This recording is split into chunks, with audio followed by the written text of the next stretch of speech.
I want to kick this off talking about new construction since we're kind of in the new construction season. A lot of builders are starting to build houses. People are, I think the last year or two has been a little bit slow as far as the amount of volume of new homes that have been built Right. recently. And so I think everybody's been holding off for interest rates to drop this year, and hopefully that gets the housing market moving again. But there's a lot of things that I have seen in new construction over the years that I think there's some common misconceptions. Like one of the most common things that you'll hear is like um, people assume that new houses are always going to be efficient and comfortable. When they join or when they build a new house, they think that that house is just by default going to be comfortable, and it's often not the case. So I wanted you to touch on a couple of reasons why that might not be the case in a new construction house versus an older house. Like if you're coming from a house that's 30, 40, 50 years old and you're coming into a brand new house and you have these assumptions, I mean, what are some common things that builders get wrong when it comes to that? It's I think one is just turning their subcontractors loose. It's is we said there's a common misconception that you're going to buy a new home and it's going to be problem free, Yeah. and that is a very dangerous assumption to make. Yeah. It's and this isn't a knock on the new construction industry. It's just it's a reality of what it is. So many times general contractors for builders are so driven on price, they think everyone is doing the same quality work. Yeah. And when you buy a new house, it's not like buying a new vehicle that's assembled all under controlled conditions. That house is constructed under complete chaos and trades running into one another.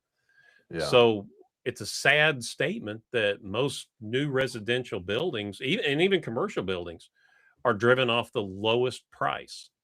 And Absolutely. oftentimes quality is a race to the bottom when that happens. So it's just something to keep in mind that if you are going out and you're buying a new home, that it is very likely that the lowest price contractors got that work. It's not always true, but it is true the majority of the time. And with low price often comes low quality.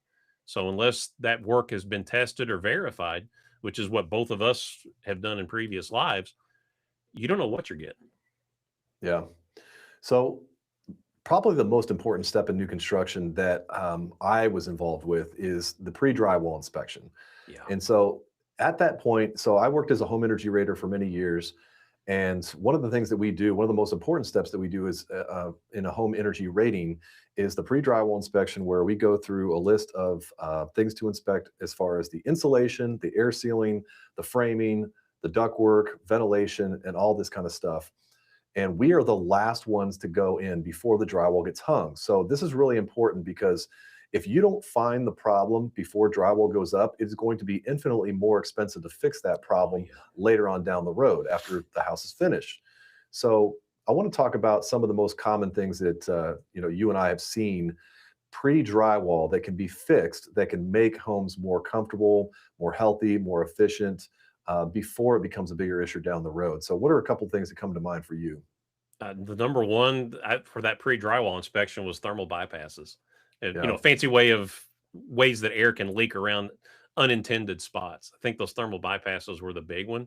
The hidden connections behind drywall for chaseways and walls. The more chopped up a house, the more numerous those were. And that pre-drywall inspection, to be able to find that, I know some of the photos that we've taken on past jobs behind tubs and chaseways for flues and refrigerant lines. Those are the things that fireplaces Yep. that are hidden behind drywall that can really cause comfort issues. Yeah, fireplaces are a big one. So if you have a fireplace, you're putting a fireplace in a new construction home, and it's actually a venting fireplace. It's not like one of these electric ones or whatever. Where that flue pipe exits the house is really important to understand the path. So if it's going straight out the back wall right behind the fireplace, not that big of an issue. But if you take the fireplace and you look directly up, it's going to have basically a chimney chase. And so it's going to be framed out in such a way where sometimes there's just a giant hole above that fireplace leading up into the attic. So the pipe goes through the middle of that hole, but unless they actually block that off and seal that hole shut and fire caulk it to the flue pipe, it's going to be a big tunnel of heat loss and air leakage that happens. So I've heard numerous stories of people moving into a new house and then having air. They can feel the air coming through the fireplace, around the fireplace, and this is why. So having a proper air barrier behind a fireplace is really important. I'm going to try to, as we talk, find some example pictures that I've got on file here so I can bring these up. But if you, another one that I'm thinking about, if you want to touch on, is duct leakage or Oh, disconnected duct duct leakage. work, the Yeah, duct design in general. So like if you're building a new house, it's really important to understand and have it explained to you by your HVAC contractor how they're going to run the duct work and how it's supposed to work, and provide you with that plan. So you want to touch on that real quick? absolutely. When you're looking at the ducts, sizing is critical. So, I mean, making sure that you've got the proper design up front. There's a lot of rules of thumbs that duct are designed off of. And if someone points on a duct calculator, there's what's called a design friction rate. If Yep. somebody points to that little recommended residential setting and they say that's how we sized our duct work, chances are very high that it's wrong. So in that point, even if it's sealed or unsealed, it's wrong from the get go. So the ductwork has to be sized correctly. But if you can look at your ducts, number one, they should be airtight, just like water pipes. You wouldn't want water leaking out of your pipes. You don't want air leaking out of your ducts. Absolutely. So the best sealant, what we have found is, of course, a product called mastic that'll fit on there. Some guys will just take regular foil tape. We used to jokingly call it plenum on a roll, and they'll use that to seal their ducts. That's going to come apart unless it has a mastic backing on it, or there's other types. I think it's a 181 rating on it. Yeah. The installation conditions for that tape are critical. The surface has to be clean. It has to be oil and dirt free.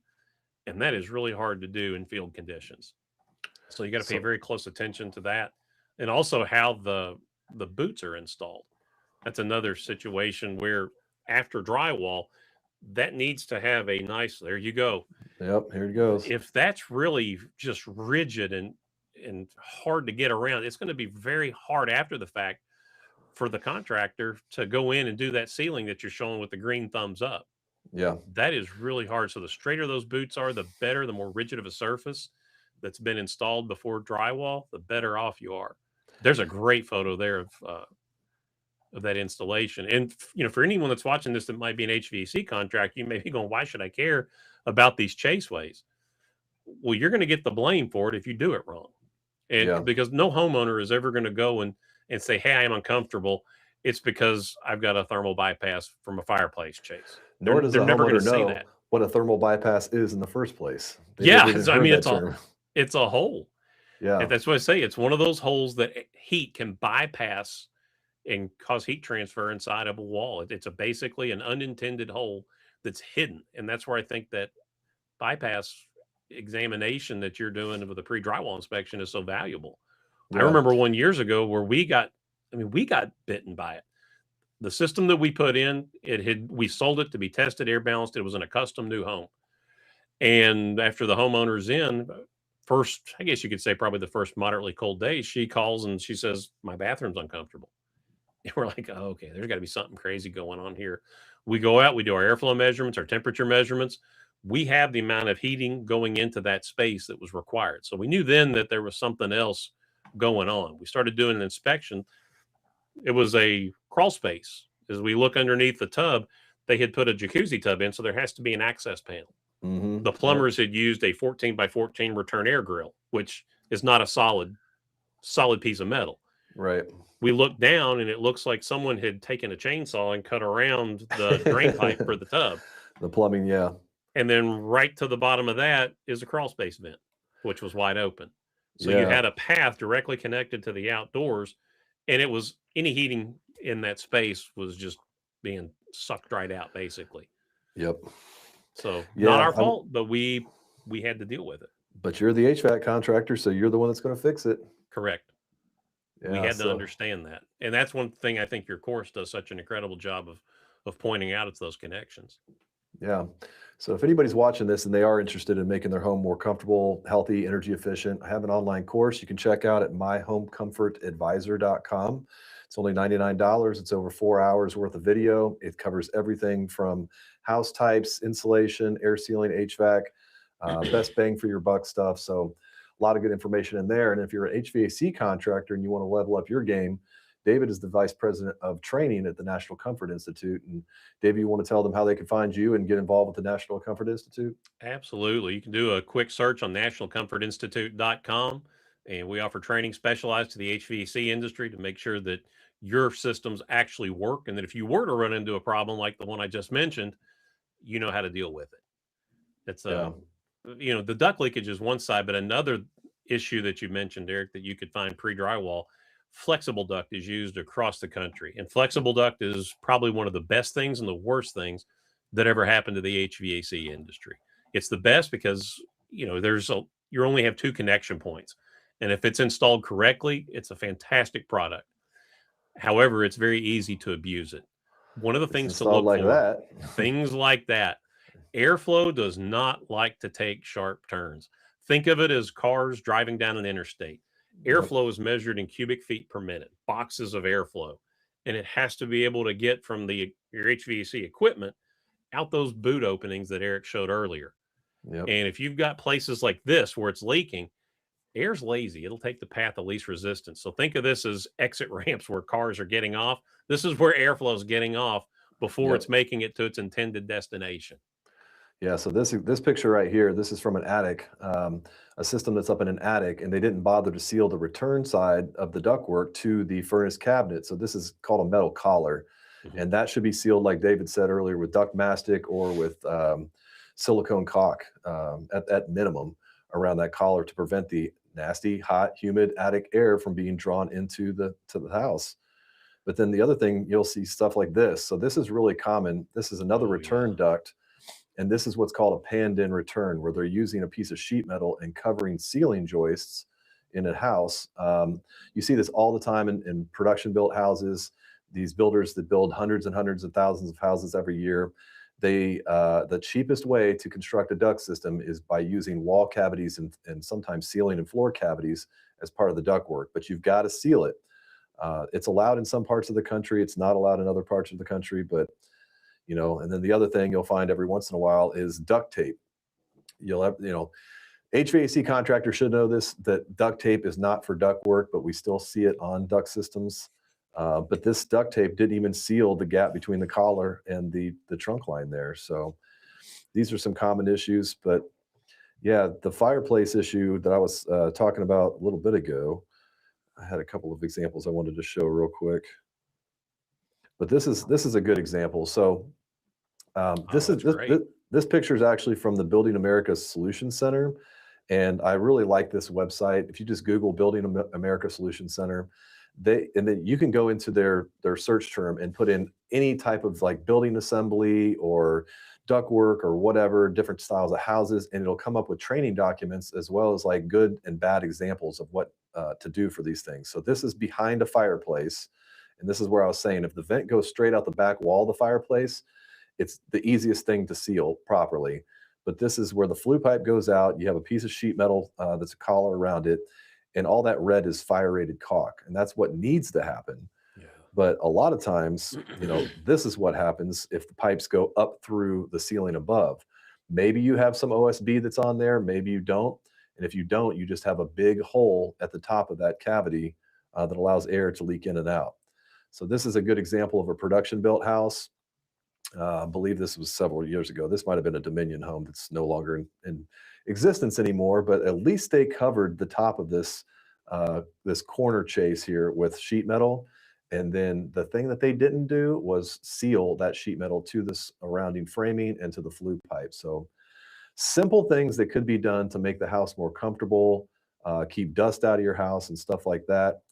Here's another example of a fireplace going out an exterior wall. Hopefully you can see that without too much trouble. Great But yes, photos.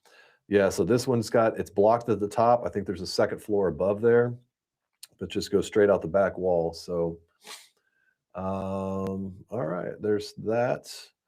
We're going to touch on some more of these. I've got a comment here, and this is from Symphonic Builders. They said they have a remodel going on in Audubon Park. It's 1.5 story, and air sealing the joist bay on the second floor below the knee wall is almost always missed. Great point. Yeah, absolutely. So we're talking about probably a Cape Cod or a bungalow style house. And these are super common around Metro Louisville and in the Midwest, as well as out in the Northeast. But you basically have usually a ranch style house with a half story on the second floor. So Yep. typically like a gable roof like that. And where the second floor has shorter walls on the second floor because it's not a full second floor, the second story, those are called knee walls or attic facing walls. And Hmm. underneath those short knee walls, the floor joists typically are open to the attics either on the front and back of the house or the left and the right side of the house. So you're absolutely correct, sir, that they are almost always missed, even in new construction homes. So if you're building a story and a half, be aware, like follow the framing down, and you'll be able to see this kind of thing. And I'll see if I can find a picture that I can use as an example of this.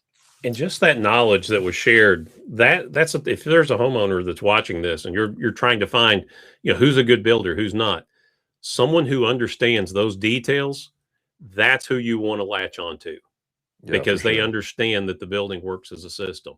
That type of knowledge is rare. It's usually just slam it up and get it done. So there's an example of someone who's done their homework. Thank you for sharing. Yeah. So Um, this is an example of a Cape Cod style house. So you know, you typically are going to have dormers on the second floor. They might be in the back of the house instead of the front, but you've got short walls up here. And even these dormers, you'll have a little attic space above the dormers that are typically not insulated very well. But what he was saying is the floor joists underneath them. So best way to do it is to do something like this. And this came from Premier Insulation over by you. But they, instead of insulating the ceiling and then insulating the knee walls, they just spray foam the entire attic. yeah, what a great And so job. you don't have, all these walls that you see on the left side and the right side. Normally, that's what you would insulate. And then below that would be the floor joist that we're talking about that would be open to the attics. But when you spray foam the roof line like this, you come all the way down to the top of the first floor, completely seals the attic out. And now the attic is basically the same temperature as your house. So kind of avoids that whole potential issue. You Um, back on one of the photos that you were talking about ductwork inspection pre-drywall. You had a great photo, showed a lot of cables going through the attic. yeah, Looking at the flexible ducts, make sure that the electricians, because as I mentioned, there's trade chaos where you have different contractors that run into each other. And when electrician is in after the HVAC ducts are already in, many times what they will do, it's unintentional. They're trying to get the wiring in. They will yeah. lay the wiring over top of those flexible ducts, Oh, and yeah, it just mashes them down. It'll yeah. completely kill airflow. I'm not sure where that picture was that you saw, but It was the that is fireplace chase. the fireplace. Okay. Yeah, there were a lot of wires coming out of that chase, and if they're laying on top of flexible ducts, the weight will just crush them. Yeah, And don't do it's this something that either. happens. It's not intentional. This is something that we see way too often as well. So in production built houses, they like to smash flex duct all together. And this is Yeah. anytime it turns 180 degrees or is compressed on top of somebody on something else, it's just not going to work properly. I have another comment here. Let's see. We're looking at building new builds that need something soon, so custom builds are out. The ductwork in spec homes are awful. Don't disagree. Do you know of spec builders that are open to making changes to the HVAC and the ducts? Um, I will say this. So most of the HVAC, the production builders that I've worked with in the past, they take one of two different approaches. They will either, if they're good, and they've had a master design of the HVAC system and the ductwork already like created, no matter what the HVAC contractor is that they hire to install that, they'll go by that design because they know that it works. A lot of the times, what you'll get is not that. They'll basically provide the blueprints to the HVAC contractor, and then the HVAC contractor will have to figure it out on their own. So a lot of spec builders are not really going to be open to um, changing the duct design a whole lot. If they're a smaller builder and they have more like planned options, they may be open to that kind of thing. But I would say this. You should have that conversation on the front end before you ever sign a contract or before, these are one Yes. of the good questions to ask the builder or the builder's sales agent before you get too far down the road, because there's definitely some things that they will customize and there's a lot of things that they will not. And I would guess that most of them would not want to customize the ductwork unless you have a plan with their house that's already pre-made, because also they're going to want to use their HVAC contractors. They're not going to let you come in with your HVAC guy and disrupt their whole process. So it's just not how production builders Yeah. work. You'd probably be a lot better off if you were working with a custom builder and you said, these are my concerns on the front end. I really want this thing to be as efficient as possible. And I want to know how the ductwork is going to be laid out in advance. So that's my answer to that question. Yep.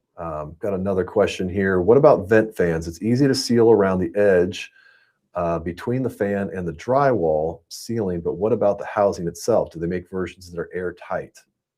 So he's talking about exhaust fan housings. Are they airtight? I don't know if they actually have a standard to make them airtight, but it's not Yeah. hard to make them tight. No. With some attention to detail, you can make them tight. They're usually more concerned with the sound than anything. But yeah, getting the enclosure tight, that's the biggest challenge. The other thing, it's so overlooked, is the backdraft damper. How many times have you gone out, Eric, and seen the backdraft damper just pulled out? Yeah. That's a simple Or attention to detail. yeah, it's not actually opening. So Yeah, yes. I went to a house over in Norton Commons last summer, and they had a hell of a time with their master bathroom shower. I've got a video somewhere that I could pull up of this, but it would probably take me too much time. But he had this really nice master bathroom. Every time he took a shower, the exhaust fan would be running, but no moisture was being pulled out of the bathroom. And so I did some tests. It was low airflow, blah, blah, blah. They ended up replacing the exhaust fan because, frankly, the one that they had was too small anyway. It was only moving about 50 CFM, and they probably needed more like 100. They had a big steam shower in this thing. They replaced the exhaust fan, increased the size of the duct, and the problem still existed. And so he's like, Eric, can you come back out and just retest this thing and see if there's something that we missed? Well, what the electrician missed is to open the stupid damper inside the housing. So I literally just took the grill off the underside of the exhaust fan and just poked my finger through the damper to get it to open, turn 180 degrees or whatever. And wham, it's like moving out 160 CFM of air. So that was an expensive trip for them to pay for me to open the damper. But Wow. silly things like that get missed a lot in new construction. Easy to So miss. this is, I'm going to share this picture. So exhaust fans are something that are a big pain in the butt if they're not installed properly. This one is actually not too bad. So this is it's a constant run exhaust fan. And so you see, this is like a really nice housing. This is probably 150, 200 something dollar exhaust fan. And they've got an insulated flex duct that's going out, and it doesn't have a bunch of kinks in it. It's going straight out the gable end wall. So good job installing this fan. What the question was about was sealing the fan to the drywall, which isn't hard. You can use silicone or you can use foam to do that. But if the housing has any little vent holes in it or any like penetrations where a wire goes through it, you'll want to either tape that off, use like a good metal tape, or you could silicone those holes shut. That would be an option you could do. But yeah, if an exhaust fan's not installed properly, like this guy, this is not what you want to see in a new construction. So for whatever reason, I see this all the time. And it's like, the HVAC company is the one who installs, I think, the duct on most of the exhaust fans, but the electrician is the one who actually installs the fan housing itself. Yep. And I don't understand why electricians haven't figured out that installing the port in the opposite direction of where it's supposed to vent out of the house is going to cause a problem. It's almost like they do it intentionally because I see it so often. They're like, so, and then something like this is just silly. We don't need to make an S curve in the middle of the fan coming out, going into a pipe. Here, one thing that they did well here is they actually used a PVC pipe to vent the air out, which is better than using a flexible pipe. but for the first foot, you have to do this before it goes out. So that's not helpful. Here's another example, just a complete 180 with duct tape attached to it. So these are simple things that you could look at before drywall goes up. Yeah. And looking at that Um, photo, there was so much else that was done right. yeah, yeah. That's I what's mean, crazy is there was so much done right in that photo, from the ceiling to the caulking and the baffles, and then you've yeah, got the fan, which it's just one of those things that gets missed a whole bunch. And then this is the other thing that you'll find a lot in older homes, not as much in newer houses because it's required to be vented out. But if you've got an exhaust fan like this that's just dumping straight into your attic, even if there is a little hole in the roof deck above there, that vent should actually be ducted and connected yeah, to the roof deck and ideally sealed to the roof deck itself. yeah, yeah. Because eventually, what's going to happen is that exhaust is going to condense on the bottom of that roof deck, and then it's going to rain and drip down on the insulation, and you're going to wonder why Yeah. there's water stains on your ceiling. And I agree with this. I do think it's crazy that, the housings aren't more airtight. I mean, the ones that you Agreed. generally buy that are the cheap ones, the metal ones that are 50 bucks at Home Depot, are definitely not the airtight ones. But so let's talk about some insulation issues that we see in new construction. And these are things that, again, could be fixed before drywall goes up. So Yeah, you've got options with insulation. You can do spray foam, you can do fiberglass, you can do cellulose, you can do rock wool. There's a bunch of different fiberglass or insulation materials that you can use. However, whatever the material is that you choose, it has to be installed properly. So this is not installed properly. This is a typical installation that you'll see with fiberglass. And most production builders usually will hire the cheapest insulation company, just like any other trade. But this is one thing that can get installed improperly and almost nobody cares because it immediately gets covered by drywall. And so mhm, unless there's a comfort issue later on or a humidity issue or something like that, it probably isn't going to be found and investigated like with an infrared camera. So these gaps that you see at the top, the compressions around the pipe, at the bottom, it's just all smashed. So stuff like this is really common. Here's another one where the oh insulation didn't yeah, even, they're just sloppy. So this is the kind of stuff you want to look for. They actually took the time to caulk the studs, but I can already see gaps right there between the caulk and the framing. There's a gap right here across the top of that. So fiberglass insulation is difficult to install properly, but it can be done. I mean, I would say this is probably an 85% good job, but you've still got places where they've got framing and electric outlets that were not cut around properly. But this is what you're going to get in new construction. So yeah. This is exactly why HVAC contractors need to understand building science, yeah, because you mentioned the comfort side. They're going to get the complaints for that. This bedroom's uncomfortable, and it may have nothing to do with the HVAC system. yeah. I mean, this is another one that I see a lot. If you have cathedral ceilings in a house and they insulate it with fiberglass bats, just understand that fiberglass has to be in contact, in physical contact with the surface that it's trying to insulate. Otherwise, it's not going to work properly. So when you have fiberglass like this that's risen up, it's not actually going to touch, especially down here. They've got furring strips right here that are basically making it about an inch, inch and a half deeper.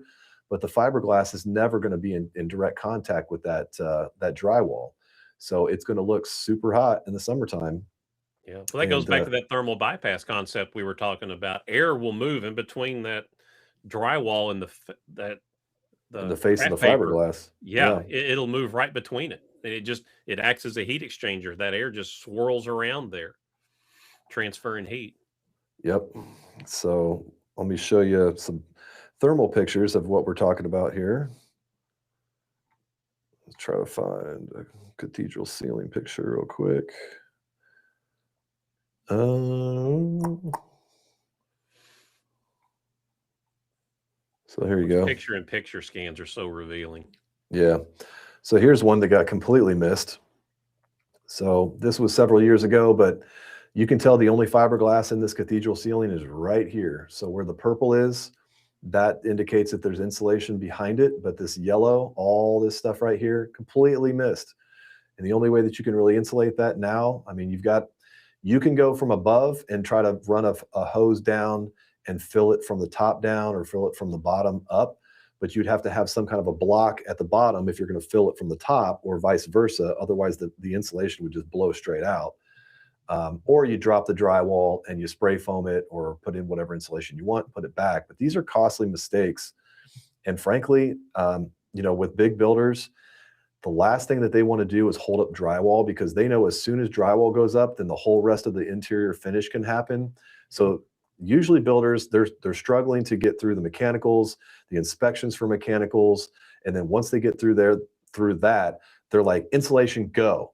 And as soon as insulation goes in, I can't tell you how many times I've had drywall installed, like sitting there ready to be installed in a house that I'm inspecting, that they are still insulating. Like they are preemptively getting ready to throw the drywall up as soon as possible. And that is the most important part, where you need to stop, inspect the insulation, the air sealing, the ventilation, the ductwork, all the stuff that we're talking about before it becomes a bigger issue down the road. So rim joists are another one that I like to point out in new construction. So this is my former company, Building Performance Group. They still do thousands of energy code inspections on new houses, but this is a really common thing that you'll find in an unfinished basement in a house with fiberglass. So there's just fiberglass bats up in there. Again, fiberglass doesn't stop any of the air movement through it. So the best material to use in a rim joist is always going to be spray foam, but you could use foam board. Foam board's a great air barrier, but it still has to be sealed to the perimeter of the framing when it's installed. So Brandon has another comment here. Yeah, I definitely agree with this comment right here. Some of the blame definitely is on the inspectors. Builders are ultimately responsible. The contractor they hired is responsible. Tired of the state requiring certain codes and not holding bad practices accountable. I absolutely agree with you, Brandon. Preach. Yeah. I'm going to have a whole video coming out, a series about energy code inspections. And so if anybody's watching this and you're in Kentucky, or you're in a state where they're getting ready to adopt a new energy code, Kentucky's in that same group. So they're considering either adopting the 2021 or the 2024 International Energy Conservation Code. And what we have been telling these guys for over a year now is, you're not ready, because you are already not enforcing the code that is in place today. And the code that we're on today is the 2009 IECC, which has been in effect since 2012. So here we are 14 years later, and you're still not enforcing the code that's been in place for 14 years. So why would you adopt a new energy code if you're not going to enforce the current one? A new one that's more stringent, by the way.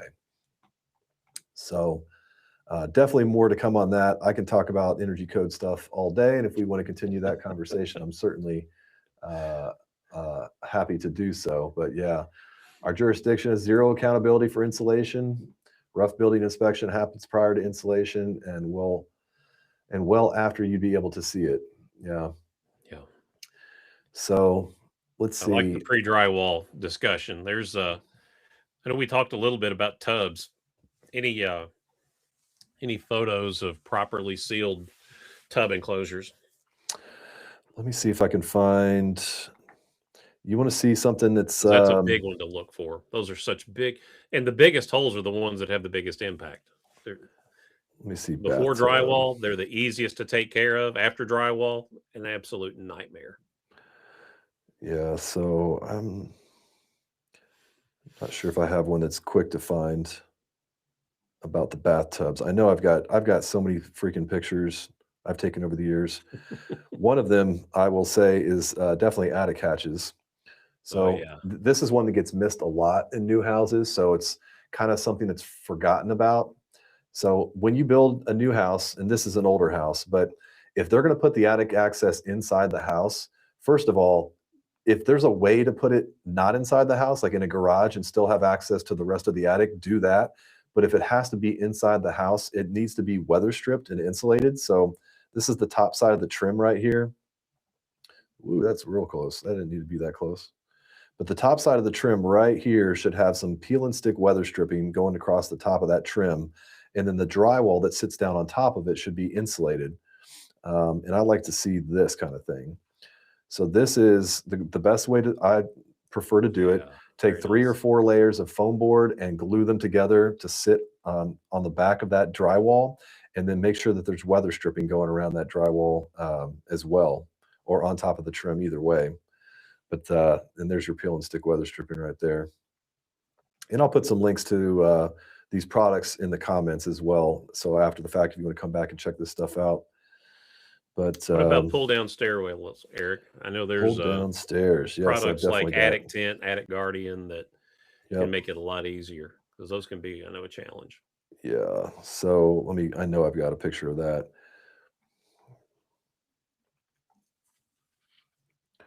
Should have one right there. So that's your pull down attic stair in the wintertime. So this was taken in February 2019, but all that purple that you see is air that's leaking around the pull down staircase. So again, if you have to put an attic access in your house, I would prefer it not be a pull down staircase because it's even bigger and leakier and even more difficult to insulate properly. But if you have to put one in your house, they do have attic tents that you can buy, or you can create your own insulated box above the Yeah. pull down staircase. So take 2-inch thick foam board, like I was talking about with the attic hatch before, and just build you a rectangular box that's all sealed. And then you still need to weather strip the hatch itself to make that airtight. But best practice would be to keep that out of the house entirely. Now, I still see this happening, and we've talked about this before, but this is a tongue and groove wood ceiling, which I still see being used in new construction. Nothing wrong with that. These are beautiful wood ceilings. The problem is a lot of builders don't understand that you can't just put fiberglass up in the cathedral ceiling behind this without putting up drywall or some kind of an air barrier before you put the wood up on top of this. So this is the effect of only fiberglass being behind there. And because that wood is not an air barrier, air freely moves in and out of that space, and it brings with it dust and humidity, Oh, yeah. pollen from outside, and a lot of things that you don't want. So if you've got an issue with humidity in your house in the summertime and you've got these tongue and groove wood ceilings, whether it's a new house or an old house, this could be part of the problem. And unfortunately, it's a very costly problem to fix. If that's the only issue that you have in your house, there's really no good way other than removing the roof above or removing the wood ceiling right here below. And then obviously, spray foam, open cell spray foam would probably be the best way to go in our climate zone to insulate and seal that off properly. So there's another question I got here. Let me get over to this other screen. So, builders often say new houses are too tight and they need to breathe, but they're often missing the bigger issues. So, what are the bigger issues that builders are missing when they say this? The house can be built too tight. I think the other question is, if you would like holes, where would you like them? Yeah. So There's when a you go go ahead. I'm ahead. sorry. I was just going to say, when builders say that new houses are too tight, it means that they don't understand how to control the moisture that's being created either inside the house or that's hitting the house on the outside. So I just posted a video earlier this week, and I'll put a link to that one in the description as well. But it talks about the history behind this myth of like houses needing to breathe. And this really comes from generational change over the years where we used to build in a certain way, post and beam, and then it was balloon framed, and now it's platform style construction. These are the way that houses are framed create a lot of air leakage paths, and older styles created a lot more air leakage, especially in interior and exterior walls, which helped them dry out. So these older houses were naturally more dry in the wintertime especially, but in the summertime they would usually be really humid because it also brings in the hot humid air from the outside. So that's what they're not understanding. When you tighten up a house, the problem becomes when you're not sizing the air conditioner properly to cool the house and to remove the moisture from the house. But as we've talked about, that might not be enough. David, if you want to touch on dehumidification and how that plays a part in this. Yeah, and that's the unfortunate side effect of this is, you're going back to some of the origins of this with sick building syndrome back in the late 70s. It all of a sudden there were all kinds of health issues that came on, and moisture being one of those. In order to control air, you first have to contain it. And I think to look at that, the closer that you can get a house to a Yeti cooler, the better, because then you can control that moisture, you can control that airflow, in and out of it. And if you just randomly start punching holes in a house, you have no control over that moisture. It's going to rise and fall based off of a whole lot of different variables that you don't have any control over. Yeah. So, crawl space vents are a prime example. You look at, just how basic air moves. It goes from a higher pressure to a lower pressure, and from a hotter temperature to a lower temperature. It's all we're Mother Nature is always trying to get equilibrium. And Yeah. with that moisture flow, moist air is always going to try to move towards drier air. And indoors is a nice place for it to end up. Yeah. And speaking of crawl spaces, let's Oh, show there's this some here. great crawl spaces I in, got in I got lots of Kentucky. crawl space pictures. Yeah, this didn't come from me. This is from Drylock, but this is a whole lot of water problem from the outside that's making its way inside. So, Yeah. as we were just mentioning, like controlling moisture is super important, especially in newer, more airtight houses. And so, the first thing that you want to start with is controlling the moisture that hits the house from the outside. So, bulk water, rainwater, groundwater, and things like that. And so, this is a situation where I guarantee you, here's the ground level. The slope of the ground probably is like this, draining back towards the house, and then you've got moisture that's migrating through that concrete into the crawl space. And so this is a typical ventilated crawl space that you would see in most. Yeah. You know, a lot of the production builders are going to do something like this. They should at least have a vapor barrier on the ground. I don't know why this one doesn't. But you got vents in the wall. You got fiberglass, hanging down underneath the floor cavity. And so if you just think about the fact that the ductwork creates the heating and cooling to make your house comfortable, and it is in a space that is connected to the outside because of these vents. So when it's really hot and humid in the summertime, that hot humid air naturally wants to go into a cooler, drier place. So it comes in through these vents, and then it'll condense on the coldest surface that's in that crawl space, which is generally your ductwork. It might be your plumbing pipes. And then if there's a vapor barrier on the ground, whether there is or not, it's going to sweat and condense. So Yeah. And that crawl vapor barrier spaces. is huge because people think, oh, the dirt's dry. It's not. There's a lot of moisture that comes even through that dry dirt.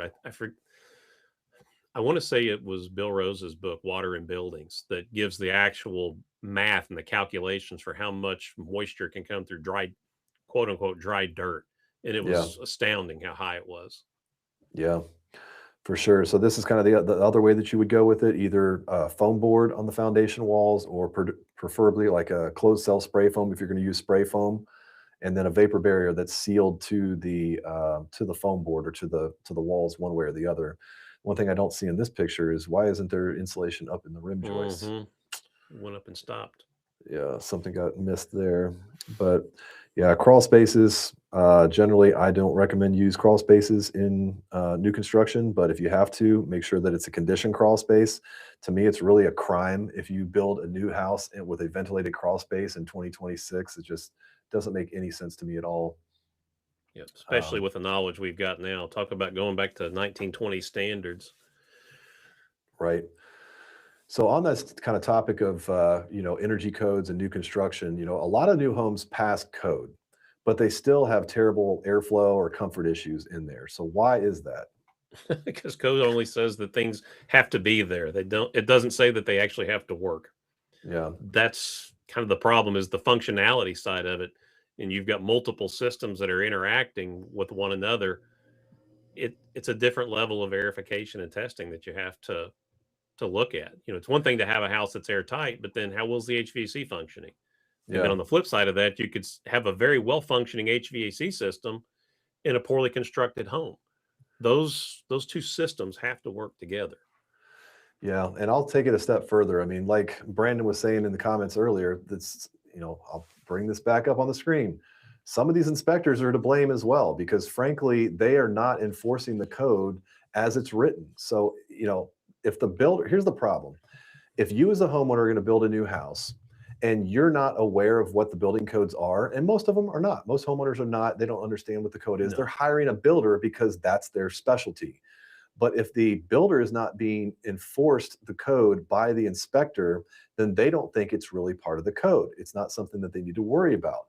The And the big issue becomes when you have inspectors who just have they will, most inspectors will have their own opinion about the code. And so, especially with the energy code, at least in Kentucky and Indiana, where I've done this for many years, they may agree with it, they may not agree with it. And if they don't agree with it, they don't enforce it. And so, if it's not enforced, then you can get leaky homes that are poorly insulated. You can get, and so like there's actually an air leakage maximum for most homes in most states. The code requires it not leak above a certain amount. That requires a blower door test to actually verify how tight or leaky the house is. Sometimes that test gets enforced, sometimes it doesn't. There's a similar test that goes on with the ductwork. The ductwork, if it's located outside the living space, it has to be pressure tested for leaks, and it can't leak more than a certain amount, whatever the energy code says. In our state, it says 8 CFM per 100 square foot of floor area that it serves. So if you have a 2,000 square foot house that's say it's on a slab, 1 story, all the ductwork's in the attic, that means that there's 160 CFM of maximum duct leakage as you could have. And if your duct blaster test is not done as part of the building process, and you have disconnected ductwork that's up in the attic, guess what? You're not going to know it for a long time, or at least until you get the first few electric bills and realize that you're spending a lot more money on electricity than you should, or the house is just simply not comfortable. So you got maybe one room that has a duct that's not connected, and that room is hot or cold, um, or is more humid than another room. So yeah, just because the house passed code does not mean that it was actually built to code, first of all, because not all that the code just may not have been enforced. But it also doesn't mean that this is like the greatest house that you're ever going to live in. These are minimum standards for today. Yep. Well said. So here's another one. So Crestwood home built 3 years ago, probably had the weep holes in all of the brick, but they buried them in the mulch and under the final driveway and sidewalks. It's about accountability and a builder's own integrity. Absolutely correct. So, yeah, unfortunately, some builders will just pass the buck and they'll try to say it was the subcontractor's fault or whatever, but the builder is ultimately responsible for the performance of that house. So, another question, if your new home smells musty or feels humid within the first year, something was probably done wrong from day one. So if you just moved into a house and you have an air quality issue, what could be the source or sources of that issue? Wow, there's a big question. It is a great question, and there's so many different places that you could go with that. The first place that I would start would be, of course, I'm going to start from an HVAC standpoint. But number one, is the HVAC system sized correctly, and is it installed correctly? That'd be the first place that I would start. Yeah. And if a contractor doesn't have the design criteria, which typically comes from manuals provided, the guidance from the Air Conditioning Contractors of America, their manual J, S, and D design criteria, if they can't provide that documentation on a new home, it's very likely it was designed using rules of thumb. One surefire way that you can tell if your heating and cooling system's oversized on a new home is to look at the tonnage or the capacity of it. And if it equates to 500 square foot to the ton, so say for instance, you have a 1,500 square foot home and you have a 3-ton air conditioner or heat pump, it's chances are very high that someone just slammed something in there using a rule of thumb. Yep. Yeah, I would say, to address the musty smells or humidity issues or stuff like that, if you have a crawl space and it's ventilated, that's probably the source of the musty smell. And it probably wasn't, the vapor barrier wasn't done properly. I would definitely check underneath your house and see if the vapor barrier is just covered in mud and dust and dirt and construction debris, because that's very common as well. And if you have any ductwork that's down in the crawl space, especially if if there's return side ductwork and it's leaking, it'll pull that air from the crawl space into the ductwork, and you could be smelling some of that musty stuff that's going on. But anything that's left in contact with soil underneath your house, that's an organic product like wood or cardboard or stuff like that, it will eat away at that material, and eventually it's a food source for fungal growth, microbial growth, and things like that are definitely not good for your air quality.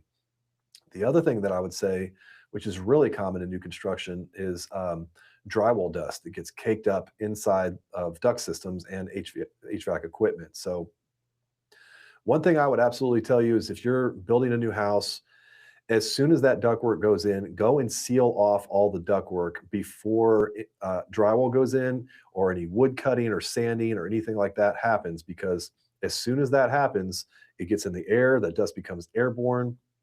And if they happen to turn the HVAC system on, like in the wintertime, if they're doing this, and all that dust gets sucked into the HVAC system, it will get stuck in the air conditioner, the evaporator coil, and the blower wheel, and just create a lot of problems. Can I talk on that one for a second? Absolutely. Because that is a huge pet peeve of mine. Is you have to have a temperate climate for the drywall mud to cure. The HVAC system is not the way to do that, Yeah. because that once that drywall dust, as you mentioned, Eric, gets airborne and it ends up inside the components, it will dry like concrete on the air conditioning coils. It will actually tear apart or actually corrode the electronics. And the HVAC equipment manufacturers, if they find drywall dust on those failed components, they are not going to warranty them. Yep. That is abuse. That is not a warranty claim. And ultimately, it's sad the homeowner gets stuck with that, or they'll even buy into that concept that oh, we've got to run the heating and cooling for the drywallers. The drywallers should provide their own heat. They Yep. should not self-destruct your heating and cooling system, because once that drywall dust is in there, it is near impossible to get it out.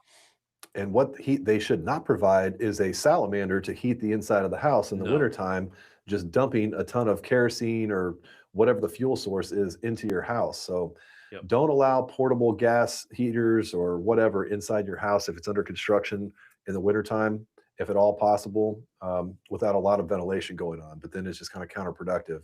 But what would be like the best best practice? What would be the best practice for somebody building a house to keep their duct system and their HVAC system clean? Like, should they just bring in a temporary furnace Yes. and install that in its place before the new air handler gets installed, or a Yes. separate some standalone system, something like A that? standalone system completely isolated from the HVAC system. Yeah, and then that way And you don't sometimes have to that's worry easier about it. said than done. Yeah. Well, especially if it's going to be gas and you got to run a gas line into the house to a temporary thing, Right. But again, these are temporary inconveniences for long-term quality of the house and preventing some of these issues. People move into these houses. It seems like not everybody. There's a lot of people that are more sensitive today than they were in the past with allergies and indoor pollutants and things like that. So the more that you can do to prevent this kind of stuff from getting into your ductwork and clogging up into your HVAC system in the first place is really good. Yeah. The other thing I would say to that, I've seen when builders use like floor cavities as return ducts and they're not blocked off during construction, you'll often find Coke bottles, Oh, yeah. beer cans, cigarette boxes, or whatever that are down in the ductwork. And Yeah. Or worse. it might still be there when you move into the house, or worse. Yeah. So make sure that stuff is vacuumed out and cleaned, and that trash is not being put into your duct system, because a lot of weird stuff happens on construction sites, and it's usually, at minimum, a 4 to 6 month process, and sometimes longer. So keeping those things clean is very important. Another thing Brandon's pointing out here, I appreciate all the comments from symphonic builders today, but excessive moisture in the lumber before Good everything point. gets covered up. So if your house is getting built in the summertime or the spring when it's really wet and rainy on a regular basis, and your lumber package gets delivered to the site and it just gets dumped on for 3 days straight of rain, that wood's going to take a little bit of time to dry out. And if you are working with a production builder and that house is done in 3 or 4 months, there's no way that wood was dried out enough. And so that's another thing that can show up as mold growth. I mean, it's not uncommon to go into a pre-drywall inspection and find mold on framing in new homes. It's more common than it should be. Yeah, it is. But unless you're coating it or killing it or something before it goes in, this is absolutely something you should do, should look for if you're building a new home. Or if it's in the wintertime and there's snow all over it, that's another Yeah. one. And there's no So easy answers to these. but they're real problems that have a long-term, effect on the occupants that buy that home. Yeah. Another, you mentioned, we were talking about ducts. Another side effect that may be causing that, humid, moist smell is duct leakage if it's in a crawl space because it can pull in that moist outside air. The Yep. other thing is the design itself. It's very common in many new construction homes to have just a central return. And once the homeowner moves in, a lot of times they may close the interior doors. Well, that central return is trying to pull all the air for that heating and cooling system.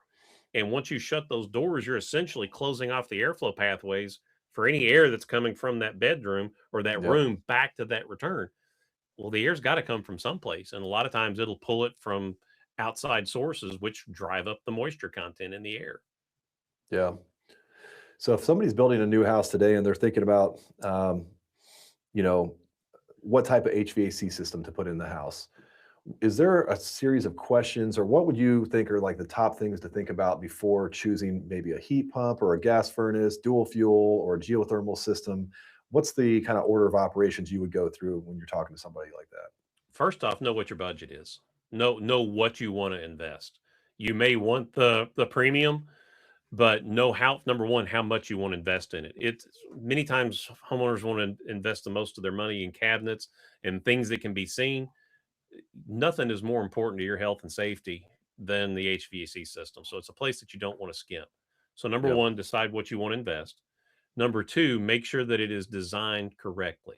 You need to have proof that that HVAC system was designed for your home and not just rubber stamped or you design using a rule of thumb. You need to make sure that the proper design criteria is being done and then make sure that it's installed according to that because there is a massive disconnect.